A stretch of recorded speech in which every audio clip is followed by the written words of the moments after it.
Morning Aries, welcome to your weekly reading for the 17th to the 23rd of April.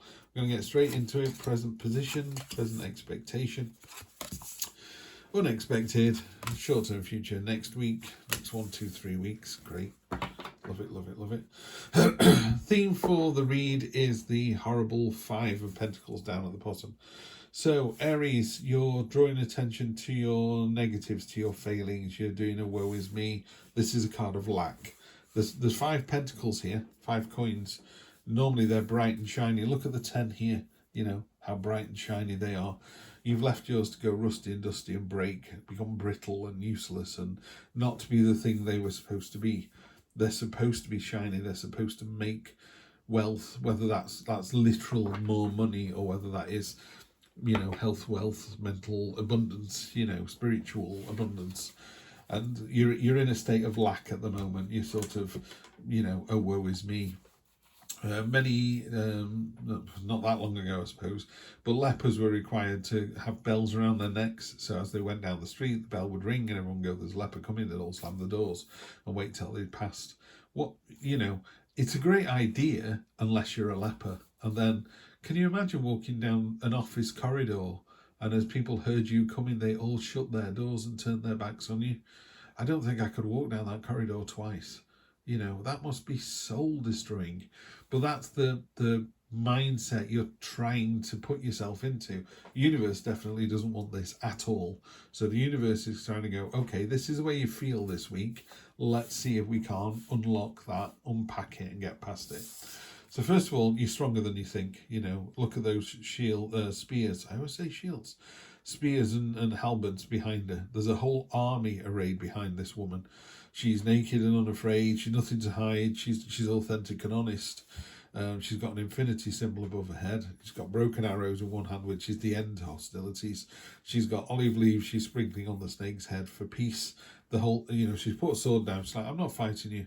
I'm not going to do this the way you want me to do it. Yeah, I'm going to go up against 200 people with spears and axes. I'm going to put my sword down and stand there with my arms wide open, going, "What are you going to do?" Yeah, love, love, love that. This is a fundamental mother's love of a child kind of core strength. Like, you do not want to cross this person. This is someone who goes, I've worked far too long and far too hard to be, you know, in this job or in this relationship. I've invested too much of my time and effort, pardon me, not to make it a success. And present expectation, the Lover's card. So this could be a sort of love reading. So you're feeling pretty low about yourself. You need to remind yourself that you are way, way stronger than you could ever possibly imagine, in a really good, positive, everyone benefits kind of way. This isn't a selfish strength. This is a strength that benefits everybody. The Lover's card is some kind of trial or some kind of, you know, hiccup. It won't run smoothly. Life never does. So, but what you can do is you can expect the best or expect the worst. At the moment, you're expecting the worst. You're expecting, you know, is it going to be an up day or a down day? You think it's going to be a down day. Guess what? It turns into a down day, you know. Do you wake up grumpy or do you let them have a lie-in? That whole thing is about, you need to spin this around so you've got an abundant mindset. And if you do, this is the unexpected card. You've got the 2 of Wands here. This is the pioneering card. This is the card of trying something different. You always do what you've always done. You always get what you always got. Yeah. So if you're always dating, I don't know, whoever you are, but you're always dating this kind of person, you are always going to get this kind of result because you're not changing and they're not changing because they are what they are, you know. So let's use DJs. You know, you can't date a DJ and then worry that they're out late at night. It's their job. You knew that when you met them. You met them out late at night, you know.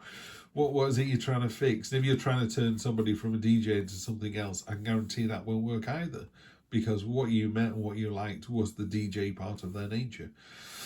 So this is a card of really thinking outside the box. You know, what is it that, okay, what did they bring to the party? What were the specifics? And then build on those, yeah?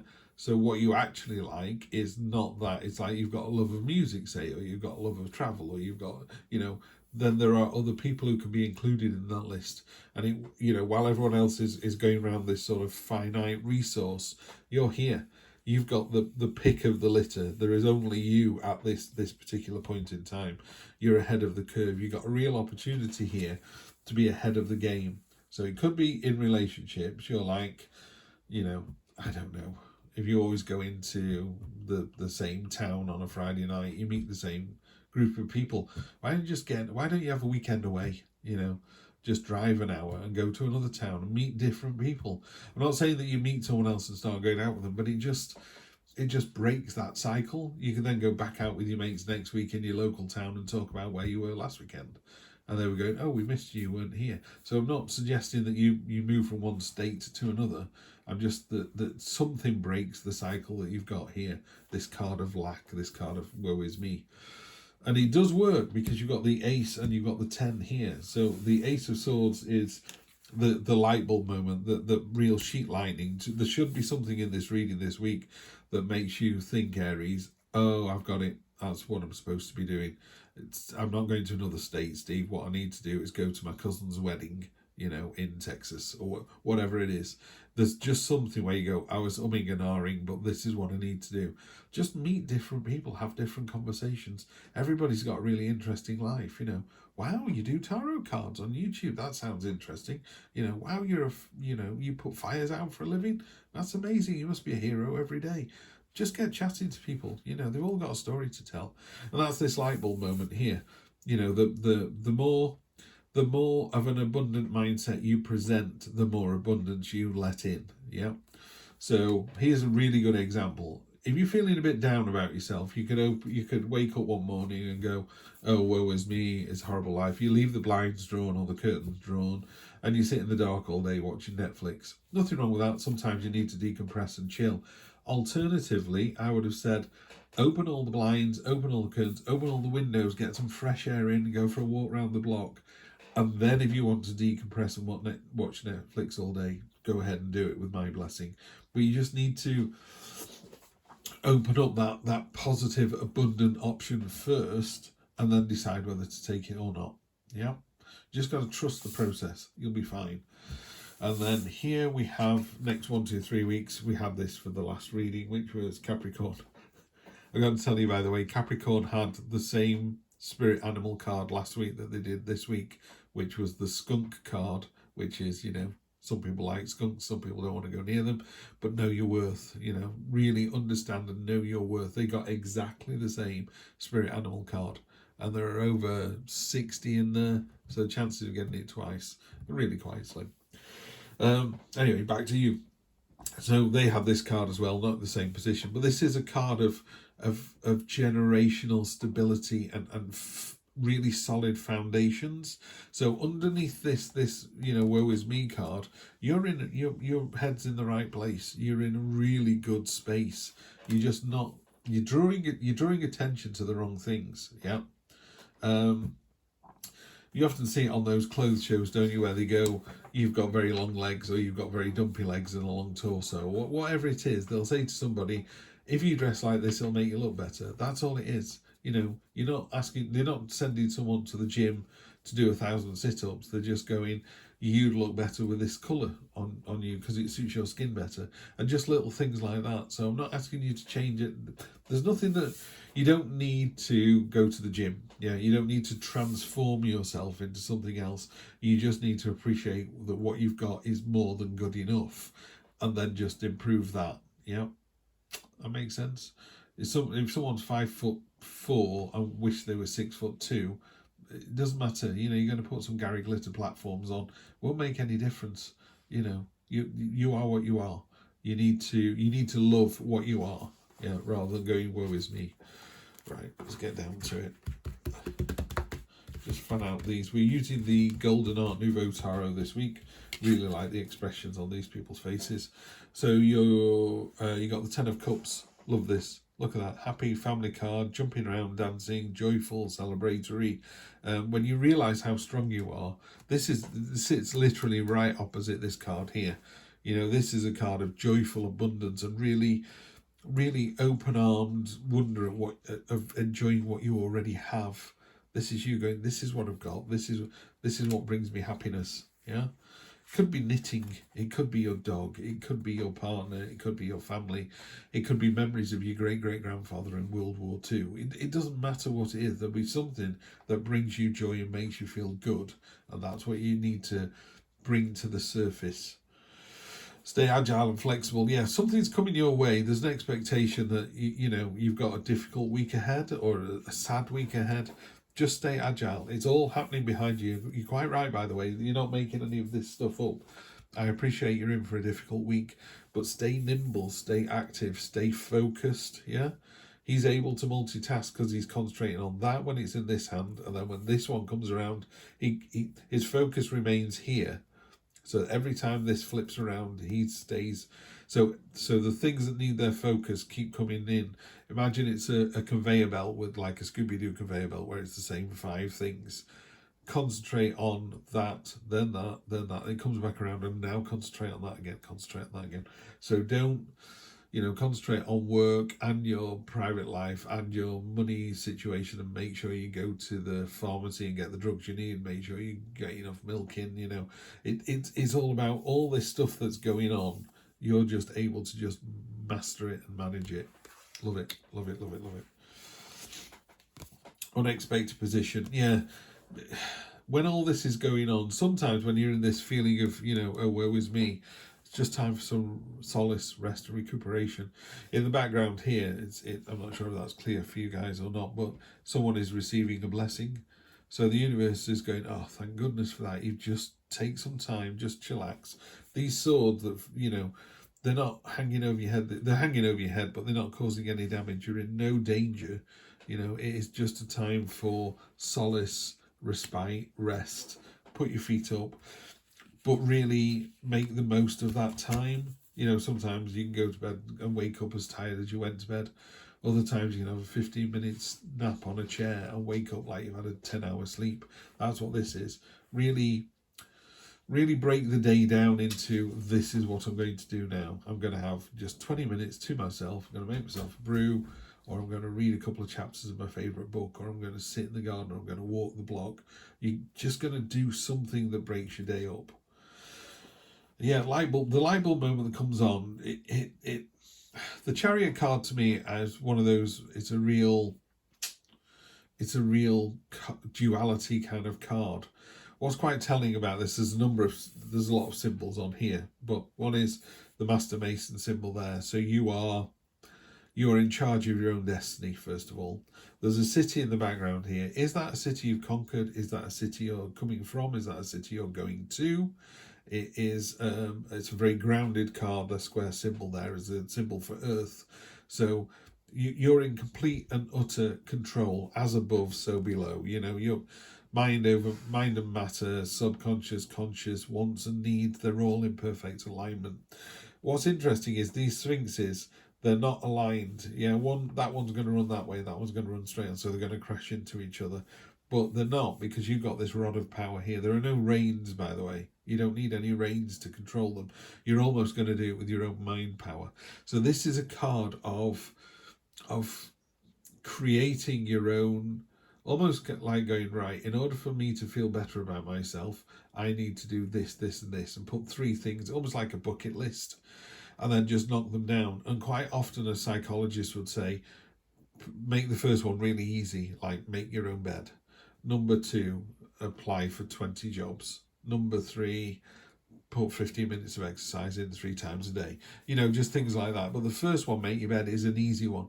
And the idea is it sets you up for the day with a quick victory. Before you even left the bedroom, you had already done one thing beautifully well and right. Yeah. So it's like, tick, that's done.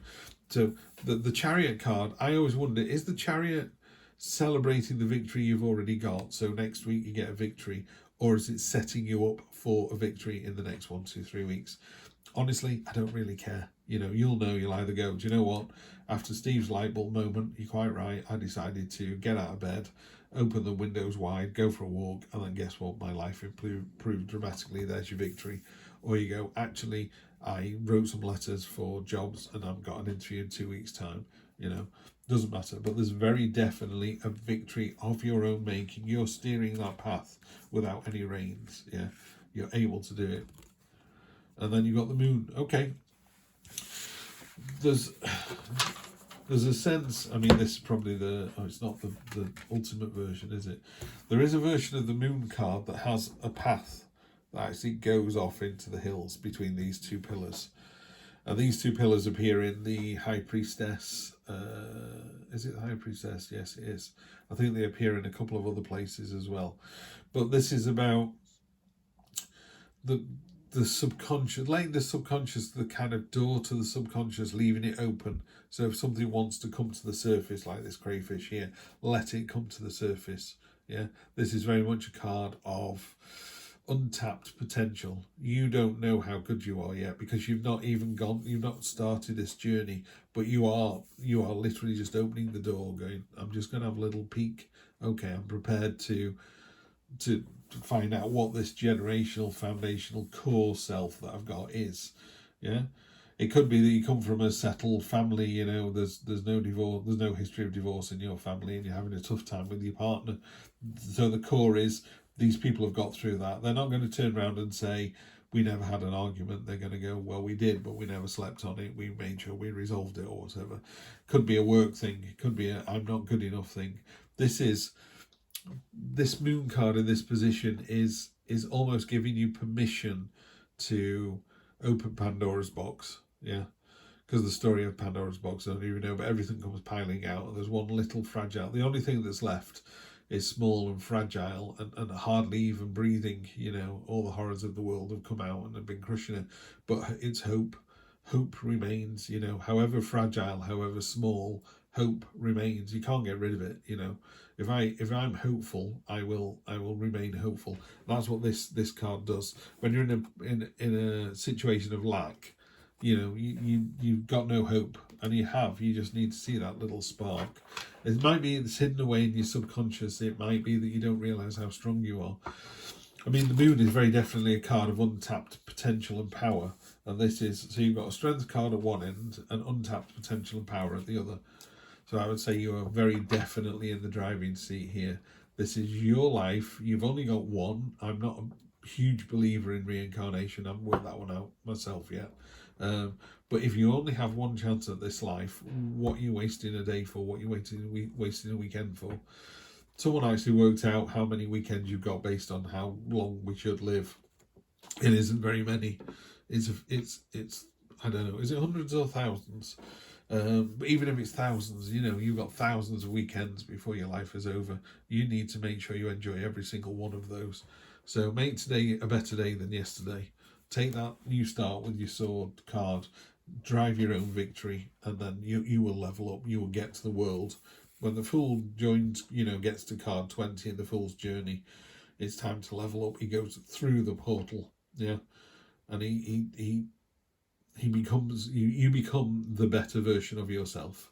And then there's another card in the background here, the Queen of Wands. I love, the reason I brought this up, look at the Queen of Wands expression there. How great an expression is that? It's the cat that got the cream, isn't it? That is very definitely, she's like, oh yeah, I've got this. Love it, love it, love it. That is exactly what you want to see. Okay, I think you're in the driving seat. I think you're going to have the victory. The world is your oyster. What are you waiting for? Always a pleasure to read for you, Aries. I'll see you next week for more of the same. Take care.